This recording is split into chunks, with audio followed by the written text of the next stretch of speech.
Okay mga idol, umaga mga idol. So nakasagli tayo mga idol. Adventure naman tayo mga idol. Pagganda na spot mga idol. Oh. Dinala natin si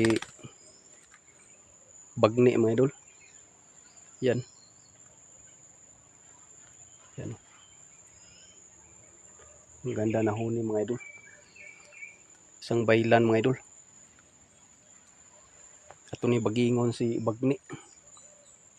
Itong inkwentro natin ang baylan para masanay siya, mahasa siya mga idol. So dito lang, malapit lang sa bahay mga idol.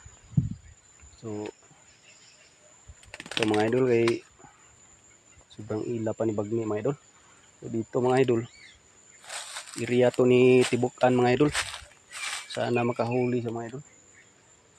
Okay. Huwag natin patagalin pa mga idol. Let's go.